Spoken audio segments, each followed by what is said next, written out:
मित्रांनो, ज्यांना झुरळाची उपमा दिली त्या तरुणांनी मोदी सरकारला हलवून सोडलं, हादरवून टाकलं.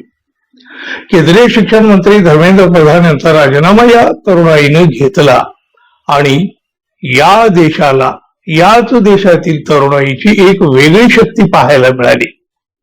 अभिजित दीपके नावाच्या एका तरुणानं सोशल मीडियावर केलेल्या एका पोस्टच्या माध्यमातून एक शक्तिमान असं संघटन उभं राहिलं आणि त्यांनी शक्तिमान असलेल्या मोदी सरकारलाही झुकवलं.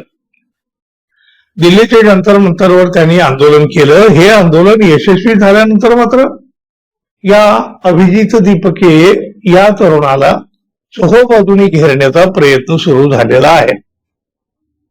आपल्या देशातून ईडी, सीबीआय सारख्या सरकारी संस्थांचा वापर कशा पद्धतीने होतो हे मागच्या काही वर्षांपासून आपण पाहतो आहोत. काही निघो अथवा न निघो, चौकशीचा ससई मेळा माग लागला की माणूस हैराण होतो. सळो की पळो अशी अवस्था त्याची होते. आता अशा तरुणाला वठणीवर आणण्यासाठी कशाची चौकशी करणार? तरुणाकडे काय ईडी, सीबीआय? मग त्याच्या वडिलांना टार्गेट करण्यात आलं. अभिजित दीपके हा तरुण शिक्षणासाठी अमेरिकेत गेलेला होता. मग या शिक्षणासाठी त्याच्या वडिलांनी एवढा पैसा आणला कुठून? महाराष्ट्र सरकारमधल्या एका निवृत्त कर्मचाऱ्यानं आपल्या मुलाच्या परदेशातील शिक्षणासाठी एवढा पैसा कसा काय उपलब्ध केला, असा प्रश्न उपस्थित करीत या अभिजित दीपके यांचे वडील भगवान दीपके यांच्या मालमत्तेची चौकशी करण्याची मागणी करण्यात आलेली आहे.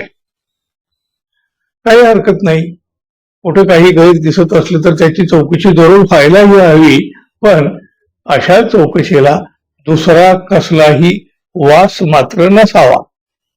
आता इथं काही वास आहे की नाही, हा वास तुम्हाला येतो की नाही हे तुम्ही ठरवा. आरटीआय कार्यकर्ते अमित तिवारी यांनी झुरळांच्या या पार्टीच्या विरोधात वेगवेगळ्या ठिकाणी 3 तक्रारी केलेल्या आहेत. सीजेपी ही नोंदणीकृत संघटना नसून एक राजकीय पक्ष म्हणून कार्यरत आहे. त्यामुळे तर सीजेपीला कायदेशीर बचावासाठी निधी म्हणून 1 कोटी रुपये दिले जात असतील तर लोकप्रतिनिधी कायदा 1951च्या कलम 29A चे सीजेपी कडून पालन केलं जाते की नाही याची चौकशी निवडणूक आयोगानं तपासणी केली पाहिजे, याची चौकशी केली पाहिजे. त्याचबरोबर कपिल सिब्बल यांनी दिलेल्या 1 कोटी रुपयांच्या निधीवर जीएसटी वसूल करावा अशी तक्रार मी केली आहे, असं या अमित तिवारी यांनीच सांगितलेलं आहे. शिवाय यासोबत महाराष्ट्र सरकारकडे सुद्धा एक तक्रार करण्यात आलेली आहे. अभिजित दीपके यांचे वडील भगवान दीपके हे MIDC मध्ये एक कनिष्ठ अभियंता म्हणून कार्यरत होते. म्हणजे महाराष्ट्र शासनाच्या अखत्यारीत, महाराष्ट्र शासनाचे एक वेतन घेणारे. त्यांचं 60 ते 65 हजार रुपये वेतन होतं आणि अमेरिकेमध्ये वर्षभराचा खर्च 30 लाख ते 1 कोटी एवढा असतो. अशा वेळी मुलाला अमेरिकेत शिकवणं अवघड आहे. त्यामुळे भगवान दीपके यांच्याकडे एवढा पैसा कुठून आला? त्यासाठी त्यांच्या संपत्तीची चौकशी करावी अशी मागणी महाराष्ट्र सरकारकडे या तिवारी यांनी केलेली आहे.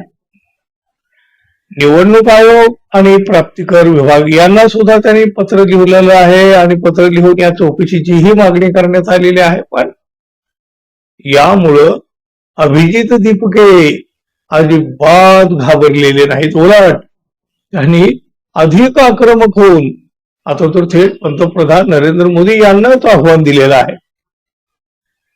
म्हणजे साधारणपणे अशा काही चौकशा सुरू झाल्या किंवा त्याच्या काही दिव्याखाली अंधार असतो. अहो, आपण बघितलंय अशा चौकशाला आपल्याकडचे महाराष्ट्रातले काय, देशभरातले काय भले भले नेतेही घाबरून वॉशिंग मशीन मध्ये गेलेले आहेत. हे अभिजित दीपके मात्र त्यातले निघाले नाहीत.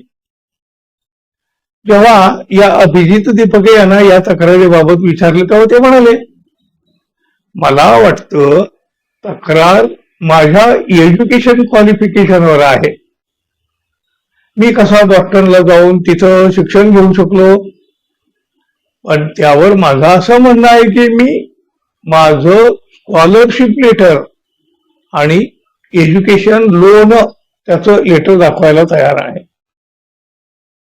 पण पंतप्रधान नरेंद्र मोदी यांनी सुद्धा त्यांची डिग्री सार्वजनिक करावी. त्यांनी त्यांची डिग्री सार्वजनिक केली तर मी लगेच माझं स्कॉलरशिप लेटर आणि एज्युकेशन लोन घेतल्याचं लेटर सार्वजनिक करायला तयार आहे. जर आता हे घरापर्यंत येत आहेत म्हणजे एवढा मोठा सामना करावा लागतोय, त्यांना येऊ द्या ना घरापर्यंत आणि जी चौकशी करायची ती करू द्या. आपल्याला माहिती आहे या देशामध्ये आपण जेव्हा जेव्हा या सरकारच्या विरोधामध्ये बोलतो, कारण काय मी काय पहिला व्यक्ती नाहीये ज्याच्यासोबत हे काय असं होतंय.